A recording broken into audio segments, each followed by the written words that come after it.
is one of the best sort of broad spectrum, service-oriented, free of charge organizations that I've ever known of. Most nonprofits will make great referrals, and they're there for that, and fielding questions and concerns, but they don't actually offer a whole lot of services, and the foundation does do that. And again, it's free of charge, so of course any charitable contributions, donations that people make, we will take. But we are a nonprofit and trying to service people who would not otherwise have access to these services. And I'm going to talk a little bit more about that today. So first of all, I'm just going to introduce myself, and then I want to open it up briefly before we actually begin. And I just want to hear about your major concerns about your loved one's safety or your own safety. So you don't have to chime in, but I certainly would welcome that, because with any kind of conversation that we have, any kind of program like this, you know, I can give kind of a boilerplate, but I like to really hone it down into what people really need. So I really would like to hear about your specific concerns about your loved one's safety. And of course, you don't have to mention their name or anything like that for confidentiality reasons, but it helps to really answer your own specific questions and get your needs met today. So I'm a gerontologist. People ask me, well, you're a dermatologist, you're a gemologist? No, I'm a gerontologist. Gerontologist really is about serving older adults, and I've been doing this for 28 years. I consider myself sort of an old soul. I've always said that. Now I'm actually am an old soul, but I've loved older adults my entire career. I've really gravitated towards them. My specialty is dementia, and as we know, that is a big problem. If somebody over the age of 65 doesn't have some level of cognitive impairment, they may likely have that going forward at some point. Could be mild cognitive impairment, could be early onset dementia, it could be early stage, but we all have memory lapses, and I'll talk a little bit about that today, differentiating between what's normal and what's not, because, you know, the pink elephant in the room at any of these sessions that we do, we're all wondering, right, about ourselves, our memory. You know, are we safe at home? What are we going to do in the future? You may be here because you're concerned about a loved one, a parent, a spouse, but at root, you're also concerned about yourself, and rightfully so. You should be. We have to make plans. You know, I talk about the bell-shaped curve. If any of you have taken statistics, right? So the bell-shaped curve goes like this, and we have people, outliers on each side of that curve. So on one side is people that have money, they have assets, they have long-term care insurance, they're prepared to pay for that care. Okay, then on the other side of the bell-shaped curve over here, you've got people who have nothing, right? They are destitute, they are considered impoverished. They will qualify for some public health kinds of systems and services. Now, you've got everybody else in the middle, okay? Most of us, the bell-shaped curve, we don't have enough money to pay for long-term care to make those plans. We're not poor enough to qualify for any public payment reimbursements. So we're stuck. And that is the majority of people that I am dealing with at this point. And it's really, really frustrating because I'm in a pinch. I really can't help a lot of people. That's where places like the foundation come into play, because we're serving those people that aren't necessarily destitute. There maybe some of them are on the wealthy end, but most of them are right stuck in the middle, and they're the ones that need help. Okay, so today we're going to be talking about home safety, and you're here because you're either concerned about yourself, about a loved one. You know, what are my options? What if I really don't think mom's safe at home anymore? She's doing some, you know, wacky things. She's forgetting things. She's getting lost. She's having some personality changes. I don't know if she's still safe. We're going to be talking about that. And there are a variety of things that come up that would indicate that someone is no longer safe at home. One of them is falling. We're going to start with that today, but clearly there are a variety of other warning signs that come into play. So what I want to do is just open it up. You can unmute yourself or not, depending on whether or not you want to participate in this part of the conversation. But I would like to hear from you about what are some of your concerns about whoever's safety you're concerned about. So I'll just open it up. You can unmute yourself and just chime in. But this is where you get to ask specific questions, and I get to hopefully answer some of those concerns. So who's got a concern? that wants to share? Anybody? You need to unmute yourself. Who's that? This is Mary Bishop. Hi, Mary. Hi. So my mom leaves the stove top on. She will, when she's cooking, everything seems to be a little bit more involved. There's kind of like, it looks like a tornado kind of came through the kitchen. She used to be a really great cook, and things are just kind of different with how she cooks now. But the biggest problem is leaving the stove top on. Okay. Okay. Others. So leaving the stovetop on, common concern. You know, they either walk away from it and forget, walk out the door and forget that it was on, put things that shouldn't go in the microwave and, you know, blow something up. What else? Does anybody have concerns about falls? Has your loved one and the person you're concerned about taken falls? Hi, can I talk? Yes, go ahead.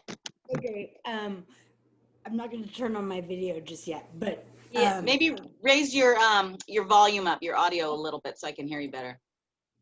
I have a good friend who has diabetes, and he just had a heart attack, and he's had 2 strokes, and he has sleep apnea, and he just has everything, and he's not even 50 yet, and he had a couple TIAs, and he fell, and he couldn't move, and he couldn't speak, and I'm a little concerned that, you know, what if that happens again? And he lives with his 2 boys, his 2 sons. How old are the sons? There's one of them's 9, and one of them just graduated high school, 17 or 17, yeah. So those are all significant concerns. And for those of you who don't know, TIAs are mini strokes. And once somebody has had a mini stroke, Diane, I'm having a hard time hearing you. I don't know if other people are as well. Yeah, I can't hear your responses. We can see you talking, Diane, but there's just hardly any audio at all. Mm-hmm.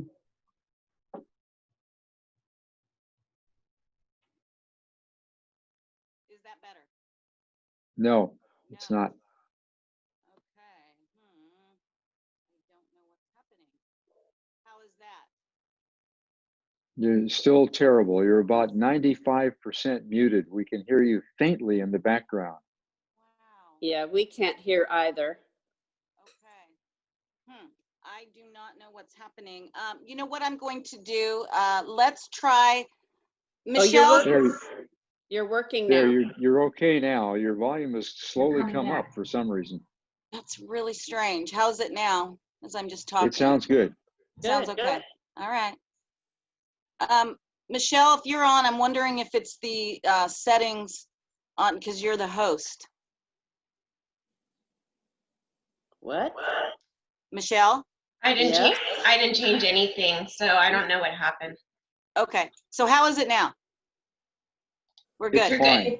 It's Okay. good. It began, excuse me, I just thought this might be important. It started as soon as you started to reply to the first person who was speaking about, not the first one, the second one. Okay. Interesting. Okay, so I'm going to leave it to you, Michelle and Teresa, to let me know if you're not hearing me, okay? Because I can't tell. You're going to be my feedback. Okay. So these are all legitimate concerns. You know, when there are children in the house, you know, with the last comment, we do need to be concerned about their safety. You know, and at that point, it can be a child protective services situation, and we need to make sure of that. On the other end of that spectrum, there is an adult protective services, sort of concern with people who are no longer safe at home. And sometimes that's the only option that we have, you know, and we need to call APS. And I'm going to be talking about that. You know, when have you reached the crux in the situation that the person's no longer safe, but they won't do anything for themselves? When do you call APS, and what will they do? What is their jurisdiction in that? And I will tell you, in the state of California, it's very wide open and open to interpretation. And unless somebody is clearly a danger to themselves, a danger to others, and or unaware of that danger, then and only then will APS take strides. However, in some cases, it's better to call than not call, because at least at that point you have a paper trail that has begun. So if and when they get called again, which they probably will, there's a paper trail. They will know, okay, we've been called out on this family or this case before. And then after multiple times, more likely to take action. Highly unlikely to take action first visit, unless it is just so obvious that it's, you know, life-threatening. Because adults in the state of California, I mean, as long as they're aware of their own danger, they can choose to live how they want to live. And you wouldn't believe the places that I've walked into. Trash and hoarding and filth. And if the person's cognitively with it enough to make that choice to live like that, then APS will do nothing. So it can be very frustrating. So there are many reasons to be concerned about home safety. Falling, previous medical history, like you mentioned before, one of the comments, TIAs, strokes, leaving stoves on, putting things in the microwave that shouldn't go in the microwave, getting lost, right? A person goes out and goes to the, you know, mom goes out to the grocery store to Vaughn's, should take her an hour usually, and she's gone for 3 hours because she got lost, okay? Ends up wandering in the middle of the night.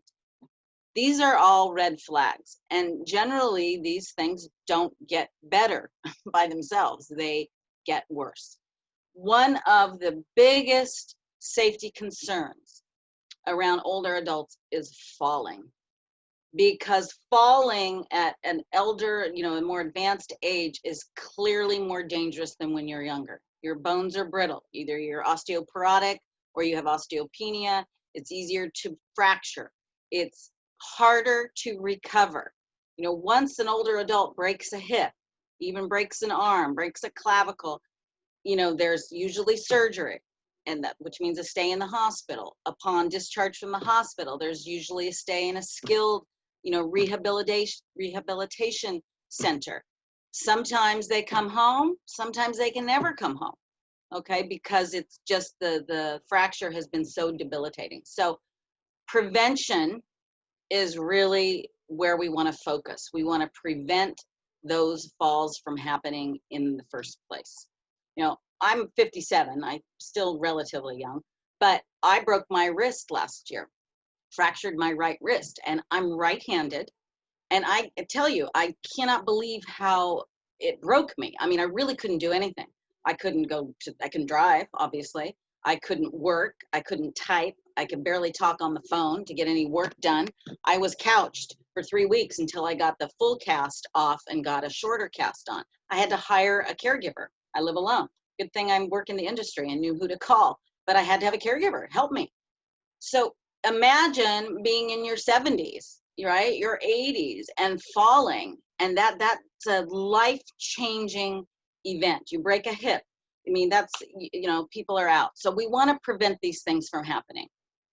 So today we're going to talk about the scope of the problem, the impacts falls have on older adults. We'll describe sort of the contributing factors for falls. We'll address fall prevention. Really here, this is so important. An ounce of prevention is worth a pound of cure. If we can prevent this from happening in the first place, we're in much better stead. Then we'll talk about treatment and intervention programs for falling. Later, we're going to be talking about other safety issues. So I want you to understand the seriousness of the problems that falls create, what contributes to them, and fractures, and talk about strategies to prevent these falls from happening. Also, if you're taking notes today, remember we're recording this session, and we'll post the PowerPoint and the recording on both of our websites. So don't worry about taking copious notes. If you just want to hang out and listen, that's just fine. Okay, falls. They can be unintentional injuries. We're going to talk about the external causes of the injury and what the intrinsic, right, internally, and the extrinsic, outside of ourselves, the causes of falls. Okay, so a lot is happening with people as they get older. One of the biggest problems is what I call polypharmacy. And if any of you know any Latin, you'll know that means poly means too many or many, and pharmacy means medication. So your typical older adult sees 3 to 4 different healthcare practitioners. So you may have a cardiologist and a primary care doc and a rheumatologist. Okay, and if they're all prescribing different things for you and you're also taking over-the-counter meds, vitamins, minerals, you're creating, we have a huge open problem there for drug interaction. And when those medications start interacting, they can cause people to feel lightheaded, they have vertigo, they have high or low blood pressure, which may cause dizziness. Those all contribute to falling. The other problem as we get older with medications is that our metabolism changes. So even something that I was given for, let's say, my high blood pressure, you know, a diuretic 5 years ago, I may not break that medication down in the same way, and it can cause some other intrinsic factors that can cause me to fall. So we always want to stay updated on our meds, make sure that your loved one has seen their practitioners within 6 months, update those medications, make any changes that they need to, and make sure that they're not on medications that are interacting with one another. So on that, who do you think is the best person to tell you, the best professional to tell you what medications are interacting with other medications? Anybody know? Is it your primary care doctor? Pharmacist. Pharmacist. Thank you, Kathy. Absolutely. Your pharmacist. Because, you know, in medicine, as in any profession, it's the saying is very true. The more you know, the less you know. We have a lot of physicians who have specialties and they're experts in that area. But that doesn't mean that they're experts on, if I'm a cardiologist, it doesn't mean I know anything about rheumatology. I may know a little bit from med school, but I don't know what the meds are. I don't know what could possibly contraindicate or interact with something I'm prescribing as a cardiologist. So Kathy's absolutely right. Your pharmacist is the best person to ask. So if you have any concerns, we haven't been having them lately because of COVID, but there's a lot of health fairs where we'll do a Meet the Pharmacist Day. Go to those. Take all your medications. Don't write them down because you might mistranscribe the dosage or the name.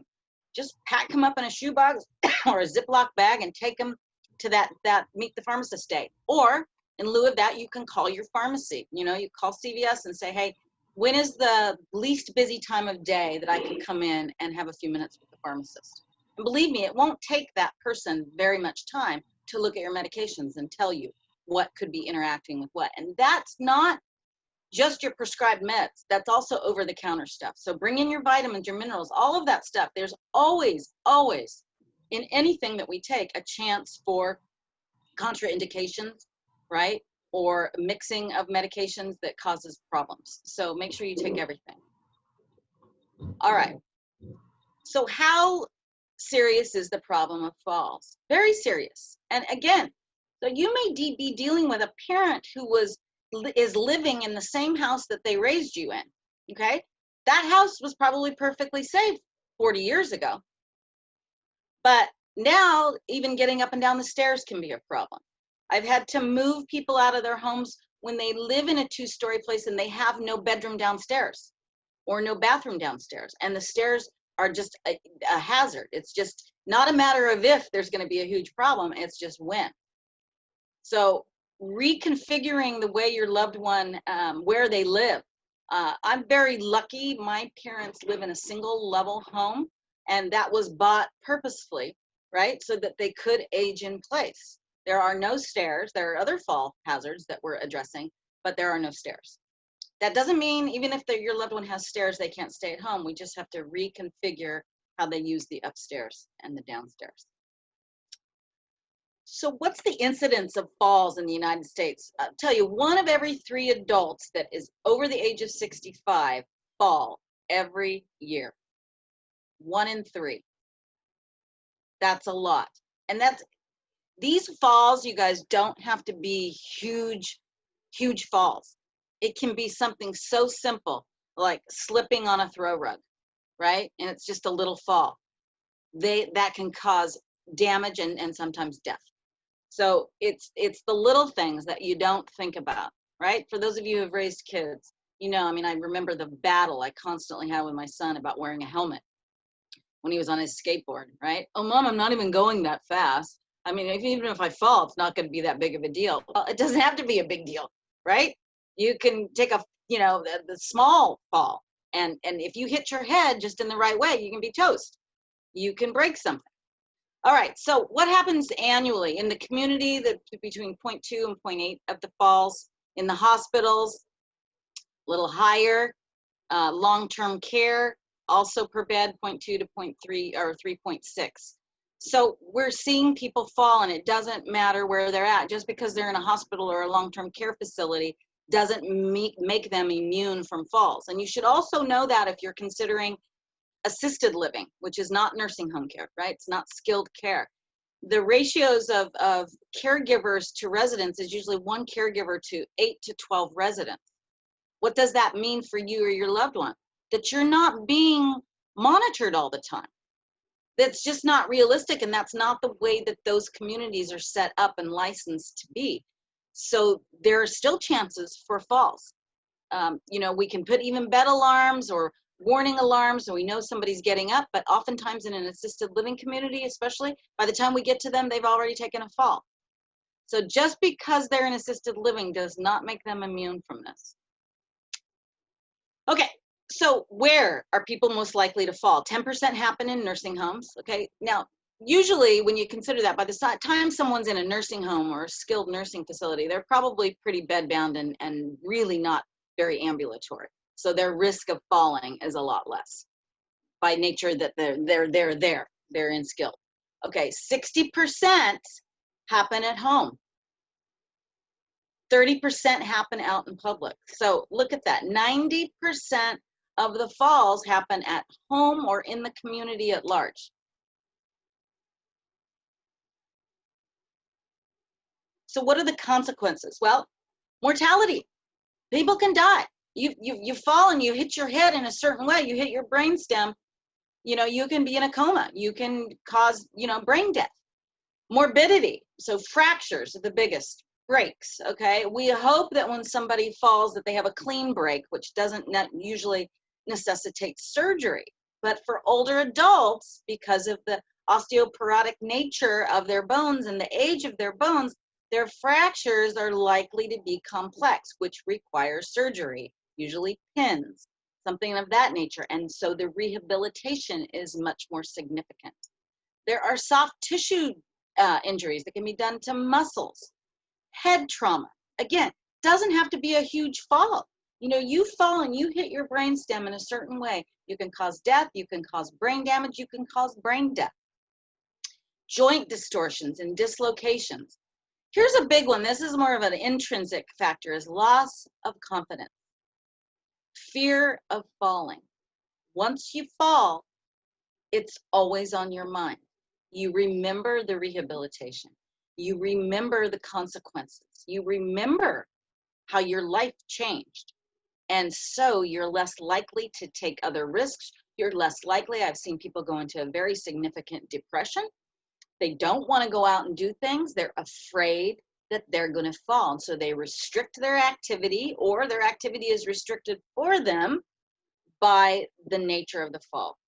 And then, not that this is, I mean, this is important, but falls cost the healthcare system a lot of money, and they cause us individually money. And hopefully we have insurance, but this is a reality of falling. Okay, so interesting, if you look at this, unintentional fall death rates by gender, and this is 1996, 65 years of age and older. And you can see that men are much more at risk of death from an unintentional fall than are women.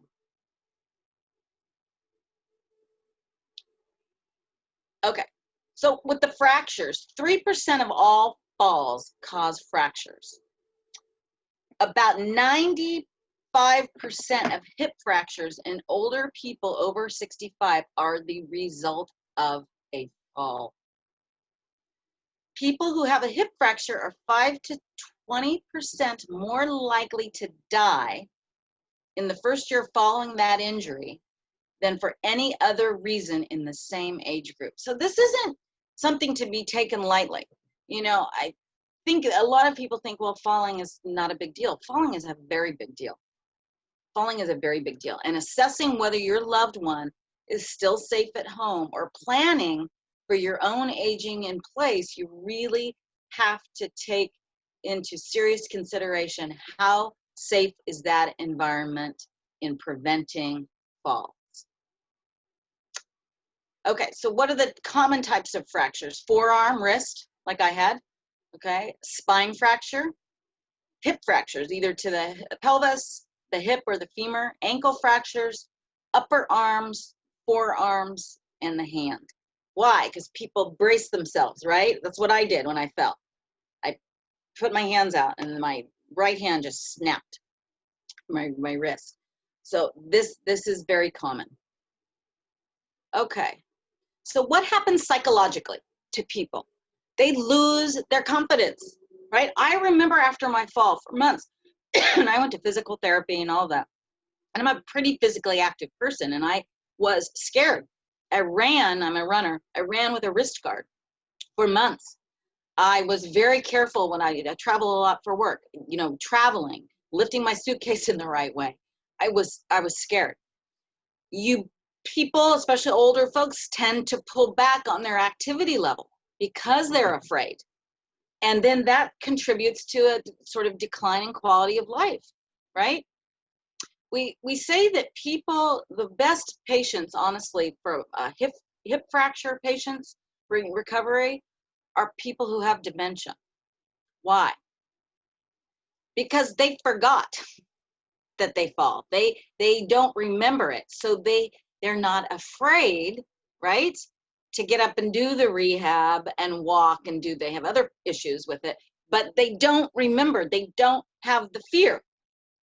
So for people who are cognitively with it, they remember. They remember what that fall meant for them. And so they're fearful, they lose confidence, they pull back on their activity level, which decreases their quality of life. They have a fear of not being able to get up after a fall. Another safety concern. If you've got a loved one home alone, all it takes is a simple fall. And if they don't have access to a phone, or they don't have a medic alert they wear on their a necklace or a bracelet, they could, and how many times, I mean, most older adults who live alone don't see other people, sometimes for 3, 4, 5 days in a row, or have a phone call. And if you have not been able to reach out, or you haven't to your loved one, they could be on the floor, in the kitchen, on the living room for days without anybody getting to them. That is a very real reality and concern. All right, so what are the personal risk factors? So intrinsic, internal to us individually. Okay, age, biggest risk factor. People who are 65 years of age and older are a much higher risk of falls. If you're a female, just by the nature of being female, you're at higher risk of falling. If you've got decreased mobility, or you're fragile, right? You're not strong, you've got poor grip strength. If you've got other functional impairments that limit your activities of daily living, like getting dressed, like grooming, like getting food, eating, ambulating, just getting around. If you've got poor gait and balance, low body weight, okay, these are all intrinsic factors for falling. So what can we do on the prevention side? I'm so glad all of you are on this call, but for every single one of you on the call, there are thousands and thousands of people who are just sticking their head in the sand and not paying attention to this stuff. Super important that you stay strong. You know, get out and exercise. Doesn't mean you need to be a high intensity runner. Walking, a nice leisurely walk that you would take at the pace you take your dog out for a walk, is plenty of exercise. Stay strong. Doing things like practicing balance. You know, I really encourage people to do things like yoga and strength training and all of that. Making sure that your meds are right, that you're not, interacting, your medications are not interacting with one another. Make sure that you're up to date on your medications, that your metabolism hasn't changed the configuration and the impact of that medication on you. Just really staying in tune, and the exercise part and eating well, taking your calcium and vitamin D, eating foods that are high in calcium, super good for you. It's really, really important. And all of these things are like opening up a bank account and making deposits. I'm so thankful that I can still be physically active. And it's not just for now. I know personally that the stronger I stay now is going to provide a better trajectory for me 10 years from now, and hopefully 20 years from now, right? We're making deposits into that account, that safety account. Okay. What other risk factors? Cognitive impairment or dementia. Now, while people with cognitive impairment or dementia are more likely to recover from a fall better because they've forgotten that they fell, they don't have the fear, it's also a risk factor for falling. Some of the medications that we have people on for cognitive impairment can cause gait problems, can cause dizziness problems. Other chronic illnesses like Parkinson's, right, with the shakiness and the tremors. People who have visual difficulties, make sure your loved one, if they wear glasses or contacts, that they actually wear them, and use them. Stroke, if they've had previous stroke, hypertension, if they're incontinent. Other psychoactive medications like antidepressants, okay, and tranquilizers, which a lot of people who are 65 years of age and older are on. There's not one thing, like I said earlier, that you can take that you don't have a risk of a side effect. So we're always weighing out, right, the benefit of a particular medication, vitamin, mineral, whatever it is, and the benefit and the cost. If the cost starts outweighing the benefits, then we have to reevaluate, and it's important to do that. Previous falls, if someone's already taken falls, they're more likely to fall in the future. Heavy alcohol drinking, okay, and we know that alcohol changes, the metabolism of alcohol changes as we age. So as people get older, they may have been heavy drinkers their whole lives, but as they get older, now it's really taking its toll. Okay, so we're going to talk about the extrinsic factors, and then we're going to move on to the next part of our session. So polypharmacy, again, too many medications. Here they say 4 or more prescription meds as combination. I say any amount of meds can potentially interact. Home hazards, if your loved one is a hoarder, you can't get through the living room, and I've been in plenty of homes like that, they may have been hoarders their whole life, and it's just gotten worse as they've gotten older. Having newspapers and things piled up everywhere, there's one little path from the living room to the kitchen, they're more likely to fall. They're going to trip on those things. Loose rugs, so throw rugs that are on like a hardwood floor, they're a lot more likely to slip, and it doesn't take much. We've all had that. I've got them in my own house and slipped on them. Poor lighting on stairs, in hallways. Again, these are things that we can go in and intervene with. If I come out, for example, and do, which I periodically do, and do a home safety check, we just make these modifications to make the place safer. So we put lighting in where there wasn't lighting before, put in night lights. Lack of bathroom safety. This is a big one. So very easily remedied. Make sure that there are grab bars for your loved one in the shower, around the toilet, that the toilet seat is high enough that it's accessible, and that's easily raised. We can buy things like that to modify things. We want to make sure that the bathroom's safe and they're getting in and out of the shower. I mean, something as simple as just balance. Someone falls in the shower and nobody's there, they can be there for days. So simple grab bars that you can put on each side, that they have a place. You don't want them grabbing the shower door for security or balance, right? You've got to have these things put in, and they're not that expensive to do. Their footwear. Oh my gosh. Can I tell you how many ladies that, are over the age of 65 who still want to wear their heels? I don't even wear heels anymore, hardly. They are dangerous. Okay, big floppy shoes in men that have like big ridges and they slip. So we want to be very realistic and practical about footwear. Busy streets, elevated walkways. I mean, I was just at my folks this weekend and they have this little, it's just a little step up to their deck, but you can't see it. That is a fall hazard waiting to happen. So, and they've got little, like tape on it. So people will hopefully see, but they still don't see. My kids tripped on it. They're 20 and 26. If one of my parents trips on that, they could break something. It could change their life. So the little things are what we need to be looking for around the home. So I'm just going to open it up before we kind of shift to the next phase of our session. We're about halfway through. Does anybody have any specific questions around falling? Fall risks, the consequences, the fears, how do you prevent it? Anybody have, practical questions about what do I do with mom's house, or this is a realistic situation that I have?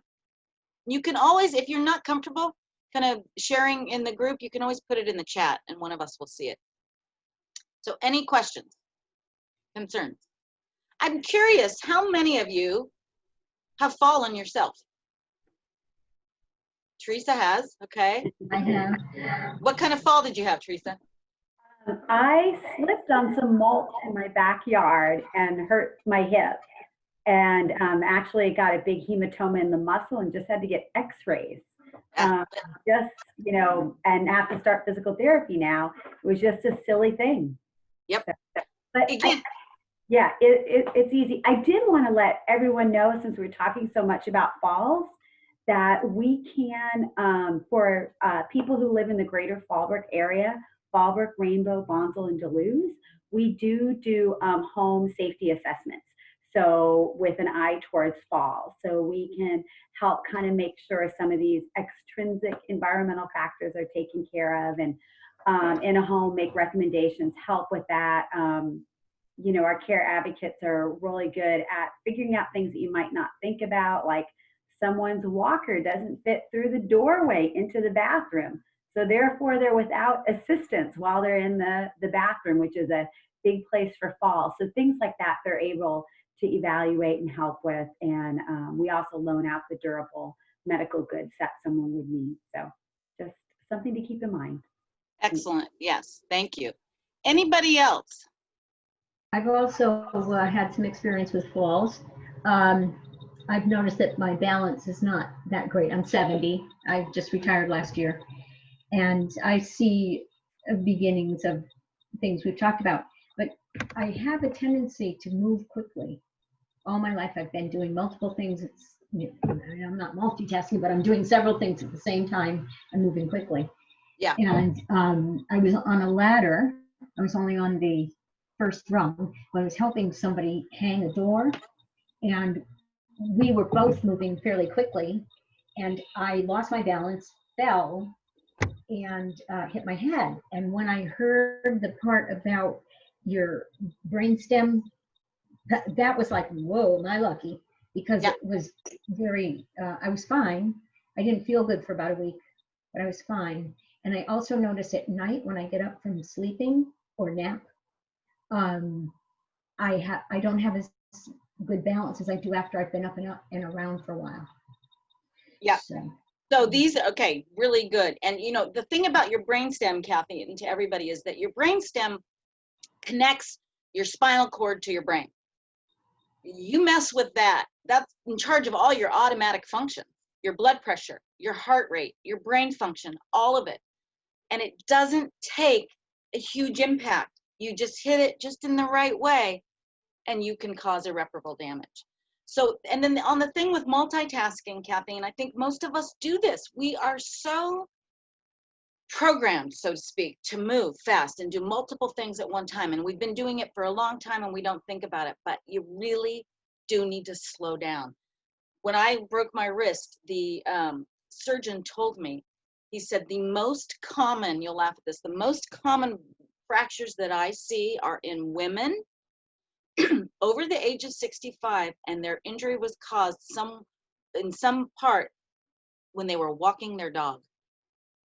Okay, so they get pulled, you know, or they pull or they trip on something because they're concentrating on the dog and they fall. So what I took from that when I fell is I started thinking, now I've kind of gotten, I can see that I've slipped back, right? Because I'm habitualized into I'm functioning again and I'm not thinking as much. But for about 6 months after my fall, I'm telling you, and I fell coming downstairs, I thought about it. I'd get up in the middle of the night to go down the stairs to go to the restroom. I thought about it. I didn't just go on autopilot. So we have to slow down. Before we talk about some of the kind of long-term care options that you might be considering if the person is no longer safe at home, I want to talk about other signs. Are you coming in and mom or dad you're seeing unpaid bills everywhere, right? Clutter. Another sign, the electricity or the water has been shut off. Mom or dad forgot to pay the bills. Is there food in the refrigerator that's clearly very old and should be out of there and has not been consumed or thrown out? Have you noticed that your loved one has either gained a lot of weight or really most obvious is if they've lost a lot of weight? Which means they're not eating, right? Or they're forgetting to eat. Is there even food in the refrigerator or in the cupboards that would indicate that they're getting nutrition? Sometimes they just forget to eat or they just stop. Is there clutter everywhere that's not being cleaned up? Does the yard look like a mess? You know, and maybe dad typically always took care of the yard, or they had a gardener, or mom had a gardener, and it's clear that that's not happening, or they're not doing it themselves, or they can't. Are there other signs? Have they fallen? And if they won't tell you if they've fallen, you want to look at, do they have bruises on their body? Do a body check, do a body scan. When mom's getting dressed, she doesn't even have to know that's what you're doing. Okay? If you hug mom or dad, you know, make sure you do that. And they feel brittle. They feel feeble, like they've lost more weight. You're feeling more bones than you are muscle mass. These are all little things to pay attention to. And what I want you to really be aware of, it's important to pay attention to this because your loved one, your elderly loved one, especially if it's in a situation of a parent, maybe you don't see them all the time, right? They can pull it off for a while. They get on the phone with you, especially if you're a long distance adult child or, you know, family member, and you talk to them on the phone and she's fine. She seems fine. Well, she might be fine for 5 or 10 minutes or 15 minutes on a phone call.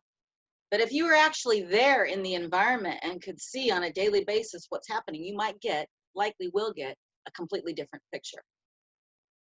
They might be able to do things like clean up the house quickly because they know you're coming over. But if you hug them and you can tell she's lost a ton of weight, even if there's food in the refrigerator, those are red flags. These are red flags. The other thing that's important, it's important that you're around. And clearly, and I know that this is the case for a lot of adult spouses, I'm in the same situation. You need to have your own life, right? I mean, you can't be there all the time.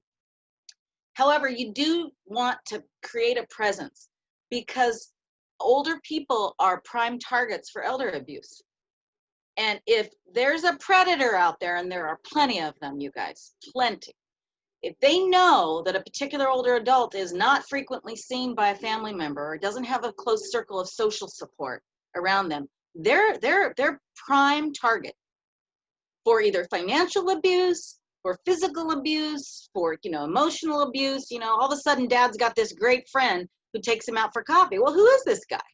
You know, you want to make sure that you've vetted people who are around your loved ones. So those are all just other signs to be looking for. If you suspect that there's a cognitive change in your loved one, you know, you're not sure, but you know, she's forgetting things, or her personality is really changing, or, you know, I'm not sure about this, go with your gut feeling. Better to be safe than sorry. You can always contact me. I do, you know, cognitive screenings on people. I'm not a physician, so I would not be the one to make a thorough diagnosis, but I can definitely do a screening and say, you know what, I would take your loved one in. I'd be seen by a neurologist or a geriatrician, and let's find out what's happening. The other thing to be aware of, especially if you're a long distance caregiver, is that the hardest people with dementia to diagnose and treat are people that are smart. So people that have more cognitive reserve. So if your loved one was a PhD professor or was just a really engaged person, right, who kept up on current events, went to classes, read the paper, had a cognitively stimulating job, whatever it is, they built up new neural pathways and built up neurons that are compensating for the ones that are deteriorating. Doesn't mean they don't have dementia, just means they're able to mask their symptoms. So even if you think, well, I'm not sure because, you know, she's paying her bills and she's doing this, but then she's doing these wacky things, go with your gut. Better to be safe than sorry. Okay, so what happens when you've made the determination over time or something's happened and mom, dad, your spouse, whomever it is no longer safe at home, alone, or in the current environment? What do? There are different things to do. It doesn't mean, okay, now she has to go to assisted living. There are other things to do. But again, that's why having a plan in place is imperative so that you can access that plan. And there are different levels of care. So what we want to look at, I apologize, this slide's, there's a lot on here, but home care is one thing. Okay, so what is home care? Home care in general is non-medical home care. So I get home care for my mom. I hire an agency, and please hire an agency. Don't get somebody off of Craigslist or the neighbor or, you know, Josephine who goes to your church, because what happens is they may be perfectly fine, but they're not licensed, they're not bonded, they haven't had a background check. If they fall and something happens to them on site when they're working for you because there's no workers' comp, guess who gets sued?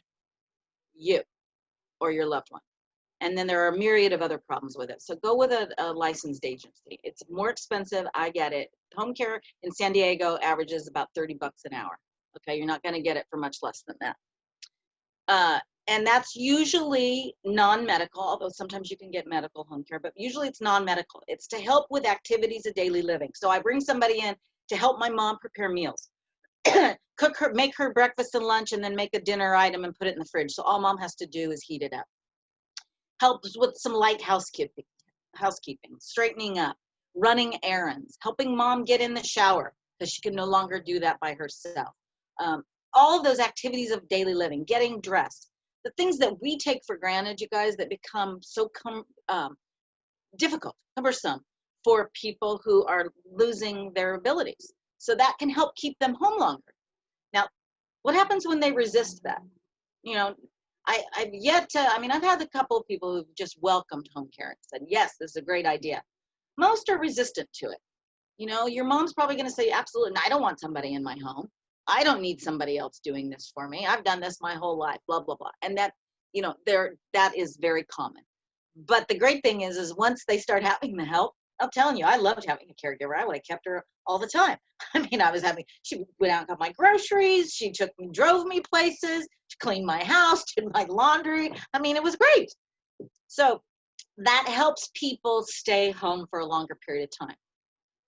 It's $30 an hour. If your loved one has long-term care insurance or you do, they will kick in and pay for that. If your loved one, and I'm happy to talk to you about all of these programs, if you need to, all you have to do is call me through the foundation or go onto our website or email me. There's a program called Aid in Attendance for vets, right? So, and for vet spouses. So if you were a veteran, your loved one was a veteran, you're married to a veteran, there's long-term care compensation for that. So home care is a great idea. It is more expensive, but it does work for people. Then there's independent living. So that's just what it means. They are totally independent, but they have an apartment, right, in a place where there's a big building, and they may also have assisted living there. But for the most part, when they go into independent living, they're independent. But then there's a dining area, so they can have meals made for them. They still generally will have a kitchen in their own apartment, but if they don't feel like cooking, they don't have to.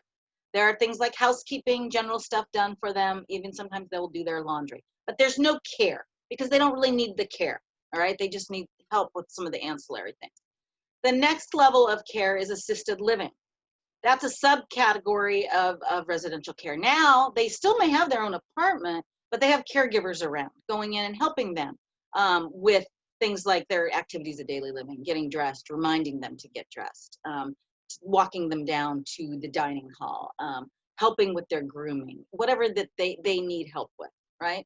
It's less invasive than skilled nursing. It's assisted living. So they still have their independent place where they sleep and live, but they get help, okay?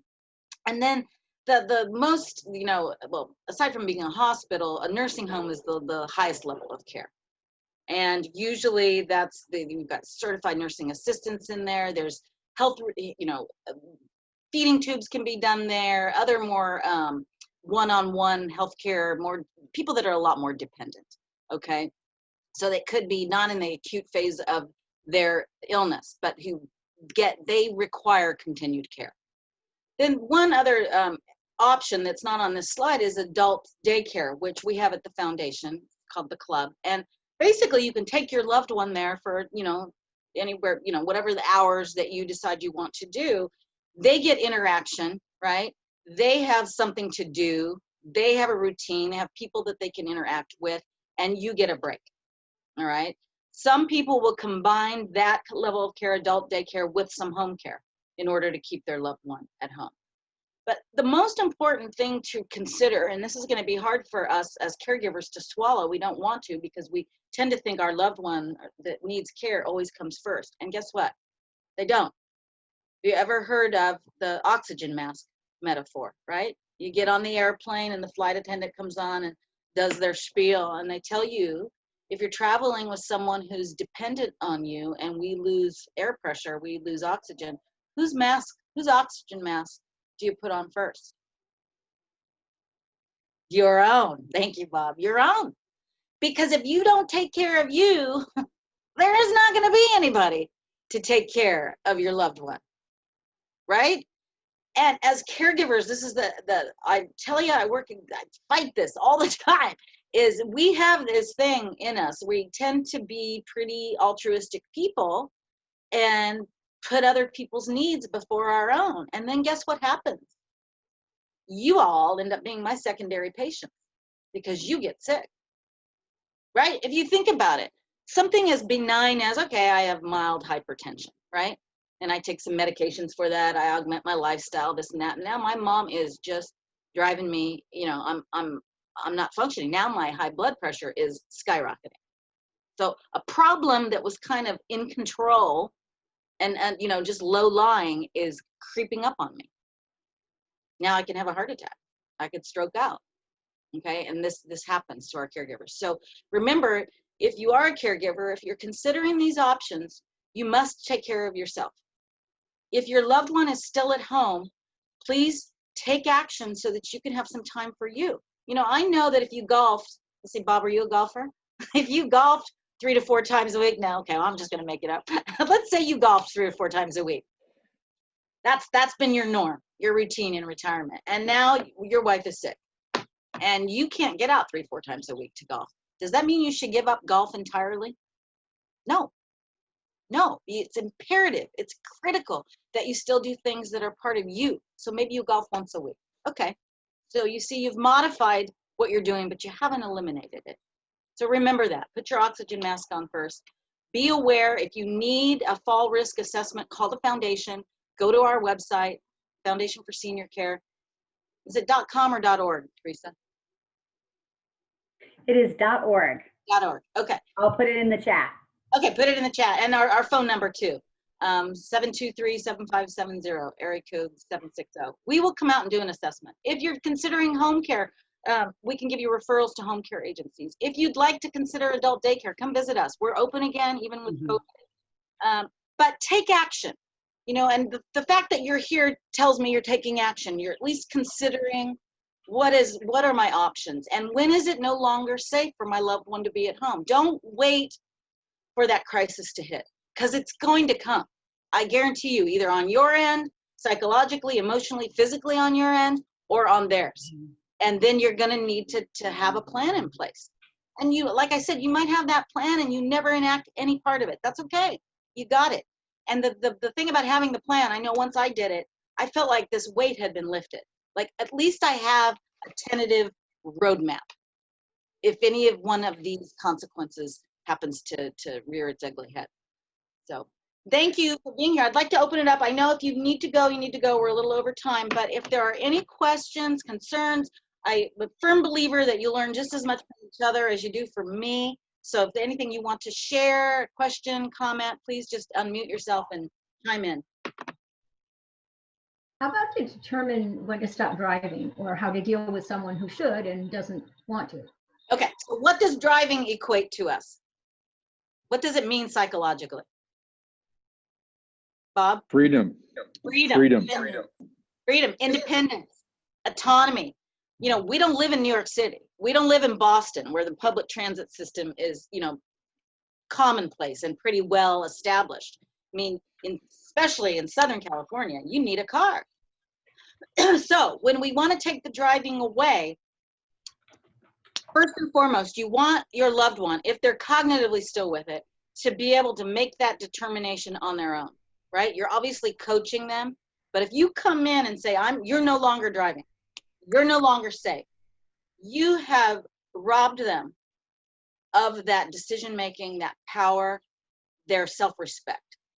So as much as possible, you want them, you would say, I mean, I've had facilitated these conversations. Okay, Bob, when do you think, what would have to happen? What would be some of the signs that would indicate to you, you know what, maybe I need to not drive anymore? I let you come up with those. You tell me when, as much as possible. Then we have an agreement, right? So for the 5th time you ran the stop sign across the street from our house, I'm going to say, hey, Bob, look at our list, remember? So as much as possible. Now, that's not always the case. So then it's about, you know, people with dementia. You can't reason with them. You can't convince them to explain to them, what if you drive, you could actually kill yourself or kill somebody else. All right, somebody who can still be reasoned with can understand that, but not somebody with dementia. So in that case, with the dementia, you don't want to be the bad guy. So you let the DMV be the bad guy.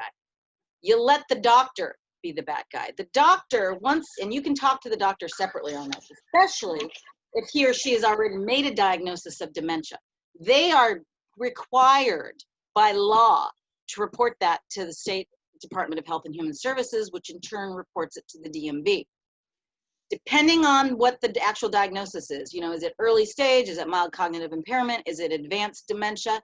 The DMV will issue a letter and either just revoke the license right then and there, or they'll have the person come in, require them to come in for an exam and a driving test. So you let them be the bad guy. And you let another family member, or, you know, a provider, a minister, a pastor, take it out of your hands if you feel like the message will not be well received from you. That's what I do with driving.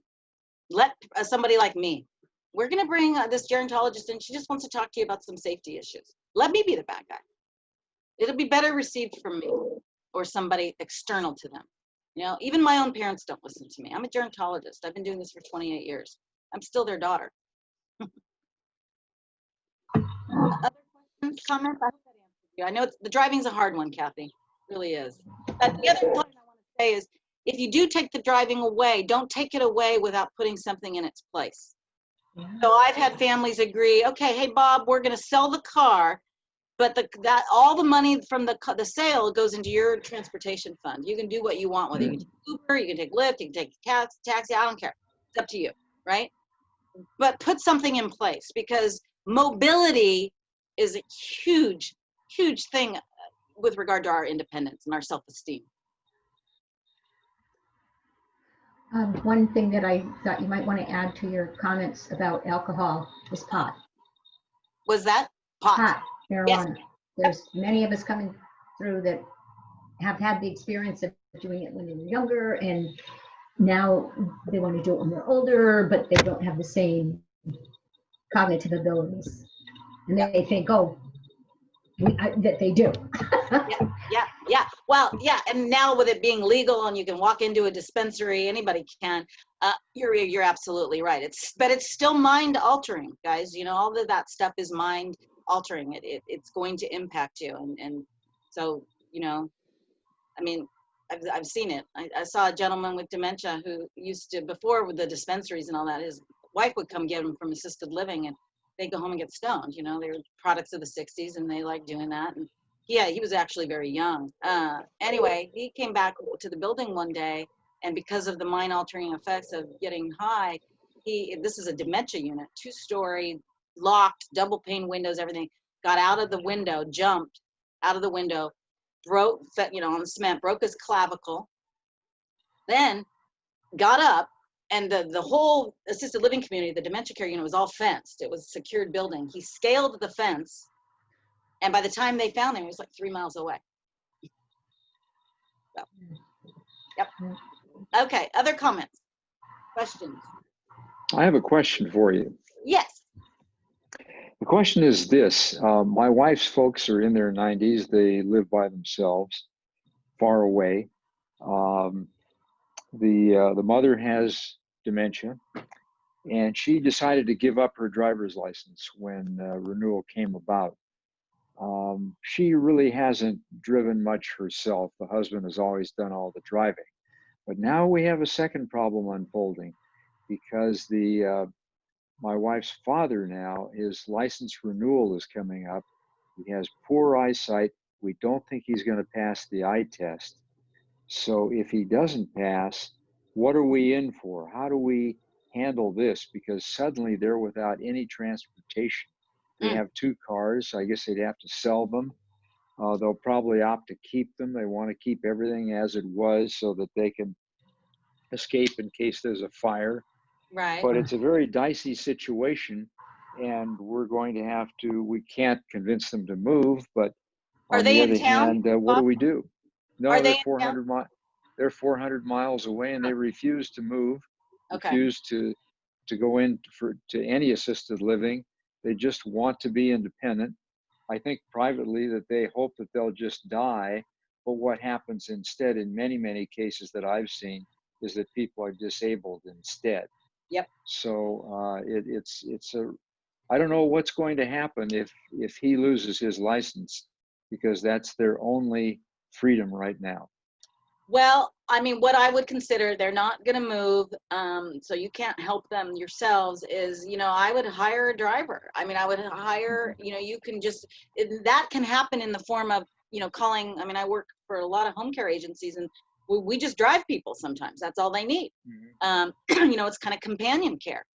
And that's how I would handle it, because, and I think it's actually a perfect segue if he does lose his license, to say, hey, you know, you guys, maybe it's just time you both kind of, you know, throw in the towel here, and we'll get you a driver. Again, and that, Bob, is that idea of you're not taking something away without replacing it with something else. You know, you're giving them that option.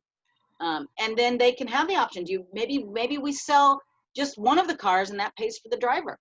You know, because with a home care agency, we cover them. You know, they still have their own car insurance, but we cover them. And their license, they've got a background check. They have to have their own car, or they can drive your loved one, your parents' car, if they prefer that. That's how I would handle that. Okay. Well, thank you. You're welcome. It's more complex. We'll talk privately about it. Yes, I'm sure that is. Yeah, it always is. But again, I'm happy to chime in and help you with that. So yeah, Good give me a deal. call. Thank you. Shoot me an email. I know we're over time, but I do have a situation I'd like to discuss. How do I reach you so that we don't take up everybody's time with it? Yeah, no, that's fine. You can call me at the office, which is 760-723-7570, or you can email me, and it's just Diane@seniorcarefoundation.org. And it's all spelled out as one word, senior care. DIANE, and then Senior Care Foundation is all one word, .org. And I usually get back to people within, you know, the day. Okay, great, Okay. great. Thank you so much. This has You're been real welcome. helpful. Excellent. Anything else? I know if you need to go ahead and chime out. I'm happy to stick around though if anybody else, anything else they want to add. We do have another webinar. This is one in a series. So because you participated in this, we'll send you an invite out to the others. The next one is October 8th, and that's on communication and dementia. You know, how do you communicate with somebody who's got this cognitive impairment? Okay. I also have your emails because you registered. We'll be sending you out just kind of a post webinar survey. If you it take you 2 minutes to fill out. We love getting feedback. And in that survey, there's an option where you can put in other ideas that you have. You know, what topics are burning for you that you'd like to see covered via one of these webinars. And hopefully, everybody, one day we'll be able to meet in person again.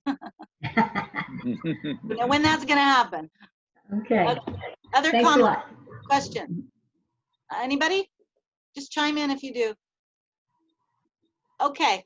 Well, I think that's it. Thank you, Michelle from the Regency, for co-sponsoring this. We really appreciate it. Again, if you're considering assisted living, give Michelle a call. And then Teresa's been here from the Senior Care Foundation. We're here for you. We're a nonprofit. If you need services, if you need referrals, please don't hesitate to get in touch with us. All right. All right. Thank you, Diane. Thank you. Thank you very Thanks, much. everybody. Okay. Have a great day.